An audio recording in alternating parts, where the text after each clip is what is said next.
IT పరిశ్రమలపై fake లీకులు వద్దని చెప్పేసి కూడా ప్రధానంగా ఈ యొక్క వార్త కూడా ఉండడం జరిగింది. తొలి సమావేశంలోనే అధికారులను హెచ్చరించినటువంటి మంత్రి శ్రీధర్ బాబు ముఖ్యంగా వార్తా వివరాలు చూసుకుంటూ ఒకసారి సోషల్ మీడియాలో తప్పుడు ప్రచారాలు చేయొద్దని అధికారులపై ఐటీ శాఖ మంత్రి దుద్దిల్ల శ్రీధర్ బాబు ఫైర్ అయ్యారు. ఈ ఉదయం మంత్రిగా బాధ్యతలు స్వీకరించిన ఆయన ఐటీ అధికారులతో సమావేశమయ్యారు. ఐటీ కంపెనీలు హైదరాబాద్ నుంచి తరలిస్తున్నాయని దుష్ప్రచారం చేయొద్దని చెప్పేసి వారు కూడా చెప్తున్నటువంటి పరిస్థితి నెలకొంది. ముఖ్యంగా సోషల్ మీడియా ప్రభుత్వానికి వ్యతిరేకంగా పోస్టులు పెట్టిన వారిపై కూడా కఠినమైనటువంటి చర్యలు ఉంటాయని చెప్పేసి మంత్రి కూడా హెచ్చరించినటువంటి పరిస్థితి నెలకొంది. అంటే ముఖ్యంగా కాంగ్రెస్ పార్టీ అధికారంలోకి వచ్చిన తర్వాత చాలా వార్తలు సోషల్ మీడియాలో వైరల్ అవుతున్నాయి. తెలంగాణ ప్రభుత్వం వచ్చిన తర్వాత ఐటీకి భారీగా పెట్టుబడులతో పాటు చాలా వరకు ఉద్యోగులు కలిగాయి. కానీ ఇప్పుడు కాంగ్రెస్ ప్రభుత్వం వచ్చిన తర్వాత ఇటు ఐటీ కంపెనీలు అన్నీ కూడా ఇతర రాష్ట్రాలకు వెళ్ళిపోతున్నాయని చెప్పి కొన్ని ప్రచారాలు కూడా జరిగినటువంటి పరిస్థితి నెలకొంది. దాన్ని ఖండిస్తూ ఇటు శ్రీధర్ బాబు కూడా ఖండించారు. ఖచ్చితంగా వారిపై కూడా కఠినమైనటువంటి చర్యలు తీసుకుంటాము, ఎందుకంటే ప్రభుత్వం కొత్తగా ఏర్పాటు చేస్తాము, ఇంకా ఐటీ ఉద్యోగులతో పాటు ఐటీ కంపెనీలు కూడా ఎక్కువగా రాష్ట్రానికి తీసుకొస్తామని చెప్పేసి కూడా మంత్రి కూడా చెప్పినటువంటి పరిస్థితి నెలకొంది. ఇక మరొక వార్త చూద్దాము. సీఎం కాన్వేలో ఇక బ్లాక్ కలర్ కార్లు రంగు మార్చాలని ముఖ్యమంత్రి ఆదేశాలు. సీఎం రేవంత్ రెడ్డి తన అధికారిక కాన్వే విషయంలో కీలక ఆదేశాలు జారీ చేశారు. కాన్వేలోని తెల్లటి కార్లకు నలుపు రంగు వేయాలని చెప్పి ఆదేశించినటువంటి పరిస్థితి నెలకొంది. ప్రస్తుతం సీఎం తన బ్లాక్ కార్లని ప్రయాణిస్తున్నారు. అంటే ప్రస్తుతం సీఎం తన బ్లాక్ కలర్ ల్యాండ్ క్రూజర్ కారులో ప్రయాణిస్తున్నారు. ముఖ్యమంత్రి కారుకు TS07 FF 0009 నెంబర్ను అధికారులు కేటాయించారు. మిగిలిన కార్లకి TA09 RR 0009 సిరీస్ నెంబర్ ఉంటుందని చెప్పేసి కూడా చెప్పడం జరుగుతుంది. ఎందుకంటే భద్రతా కారణాల దృష్ట్యా కాన్వేలోని అన్ని కార్లు ఒకేలా ఉండేలా నలుపు రంగు వేయాలని చెప్పేసి సీఎం కూడా ఆదేశించడం జరిగింది. ఎందుకంటే రేవంత్ రెడ్డి ముఖ్యమంత్రిగా బాధ్యతలు చేపట్టిన తర్వాత కాన్వాయ్ని కూడా ఏర్పాటు చేయడం జరిగింది ప్రభుత్వం. కానీ రేవంత్ రెడ్డి మొదటి నుంచే నల్ల కారులోనే ప్రయాణిస్తారు. కానీ ఇప్పుడు ప్రభుత్వం వారు ఎప్పుడైతే బాధ్యతలు చేపట్టిన తర్వాత ముఖ్యంగా రేవంత్ రెడ్డికి వైట్ కలర్లో ఉన్నటువంటి కార్లను కూడా కేటాయించడం జరిగింది. కానీ ఆ కార్లను కూడా వెంటనే ఆ రంగుని మార్చాలని చెప్పేసి సీఎం రేవంత్ రెడ్డి ఆదేశాలు కూడా జారీ చేయడం జరిగింది. ఇమీడియట్గా ఆ రంగులన్నీ మార్పించి వెంటనే నల్ల రంగులు కూడా వాటికి వేయాలని చెప్పేసి కూడా సీఎం ఆదేశించినట్టు కూడా తెలుస్తుంది. ఇక క్యాంప్ ఆఫీస్ అయినా సరే షెడ్ అయినా సరే తక్కువ ఖర్చుతో కట్టించుకుంటా అని రేవంత్ రెడ్డి కూడా చెప్పడం జరిగింది. ఆడంబరాలు అవసరం లేదు, రాష్ట్రంలో ఎక్కడ 24 గంటల సప్లై లేదు, హైదరాబాద్లోని నిరంతర సరఫరా జరుగుతుంది. అసెంబ్లీలో మీడియాతో CM Revanth Reddy chit chat కూడా చేస్తున్నటువంటి సమయంలో ఈ అంశాన్ని ప్రస్తావించడం జరిగింది. ఇంకా హైదరాబాద్లోనే 24 గంటల కరెంట్, రాష్ట్రంలో హైదరాబాద్ సిటీ మినహా ఎక్కడ 24 గంటల కరెంటు సరఫరా లేదని చెప్పేసి చెప్తున్నారు. సగటున 12 నుంచి 14 గంటలు మాత్రమే వస్తున్నదని, మరికొన్ని గ్రామాల్లో 12 గంటలు కూడా ఉండడం లేదని చెప్పి వారు చెప్పడం జరిగింది. విద్యుత్పై రివ్యూ సందర్భంగా అధికారుల నుంచి అన్ని వివరాలు వచ్చాయని చెప్పేసి కూడా రేవంత్ రెడ్డి కూడా చెప్పడం జరిగింది.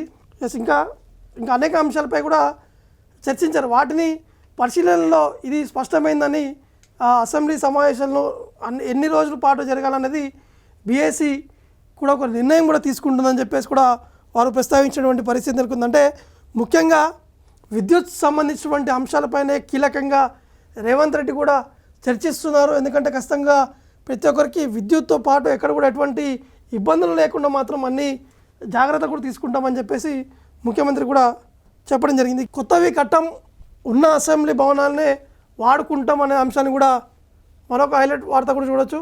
వాటినే పార్లమెంట్ తరహాలో అభివృద్ధి చేస్తాం, MCHRD ఖాళీ జాగాలో క్యాంప్ ఆఫీస్ని కూడా నిర్వహిస్తాం, ప్రజాభవన్లో ఖాళీగా ఉన్న బిల్డింగ్ ఇంకో మంత్రికి ఇస్తామని చెప్పడం జరిగింది. రాయదుర్గం ఎయిర్పోర్ట్ మెట్రోలతో ఫైదా లేదు, మరో రూట్లో మెట్రోకు ప్లాన్ చేస్తున్నామని చెప్పేసి ముఖ్యమంత్రి హైలైట్ కూడా చేయడం జరిగింది. ముఖ్యమంత్రి రేవంత్ రెడ్డి చిట్ చాట్ చేస్తున్నటువంటి సమయంలో ఈ అంశాన్ని కూడా ప్రస్తావించడం జరిగింది. ఒకసారి చూద్దాం. అసెంబ్లీ భవనాలను సమర్థవంతంగా వినియోగించుకుంటామని, కొత్తవి కట్టబోమని చెప్పేసి సీఎం రేవంత్ రెడ్డి చెప్పారు. వాటినే పార్లమెంట్ తరహాలో అభివృద్ధి చేస్తామన్నారు.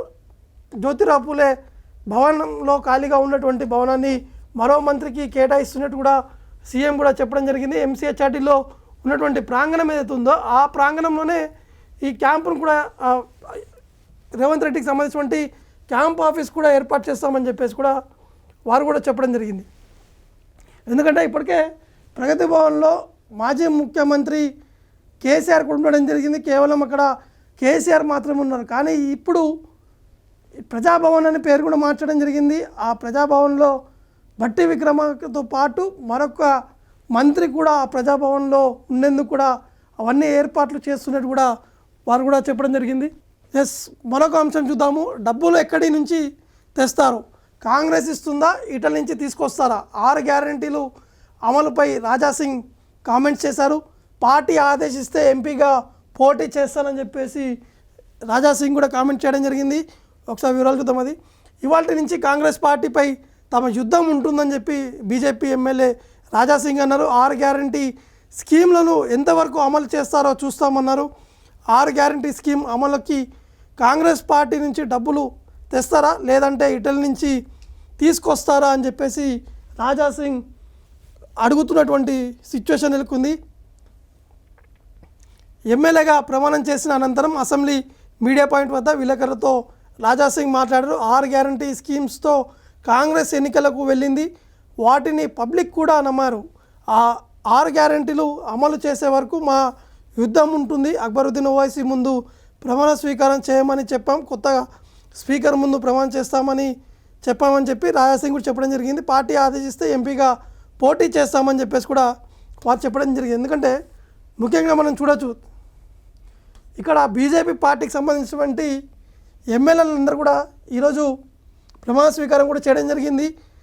దాని తర్వాత మీడియాతో కూడా మాట్లాడారు.